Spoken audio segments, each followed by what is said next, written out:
मनमोहन सिंह साहब के पास मजबूरी थी। मोदी साहब आपके पास मजबूरी नहीं है। मनमोहन सिंह ने कहा था इतिहास मेरा हिसाब करेगा। आप ये बात नहीं कह सकते।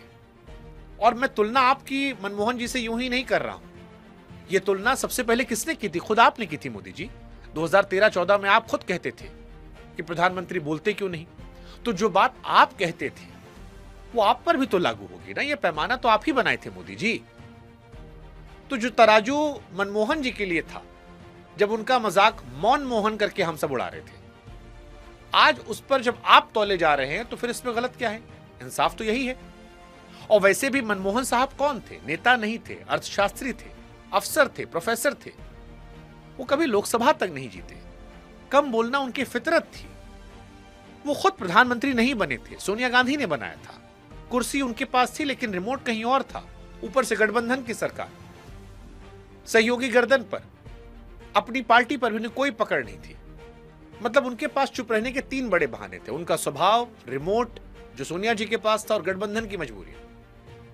इसके बाद भी देश ने उनको माफ नहीं किया। जिंदगी भर ताने दिया और उस इंसान को कहकर जाना पड़ा कि इतिहास मेरे जाने के बाद मेरा इंसाफ करेगा।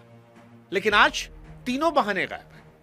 अगर स्वभाव की बात की जाए तो नरेंद्र मोदी जी इतिहास के सबसे ज्यादा बोलने वाले भारत के प्रधानमंत्री हैं। रिमोट की बात की जाए तो सत्ता का पूरा कंट्रोल मोदी जी के पास है। और गठबंधन, भैया जो सरकार एक रात में नोटबंदी लागू कर सकती है, आर्टिकल 370 हटा सकती है, 3 तलाक पर कानून बनवा सकती है, सुप्रीम कोर्ट में जिरा करके राम मंदिर बनवा सकती है, वो जिस मुद्दे पर चुनाव लड़ती है कि ना खाऊंगा ना खाने दूंगा, उस पर एक बड़ा फैसला क्यों नहीं ले पा रही? और यही सबसे चुभने वाली बात है। मनमोहन जी की चुप्पी फितरत थी, स्वभाव था, लेकिन देश नहीं बख्शा। आज आप बच रहे हैं, जानबूझकर चुप हैं। और जो चुप्पी फैसला हो, उसे सवाल पूछना हर नागरिक का अधिकार है। और आज हम पूछ रहे हैं आपसे कि मोदी जी, मनमोहन जी के पास मजबूरी थी, आपके पास क्या बहाना है?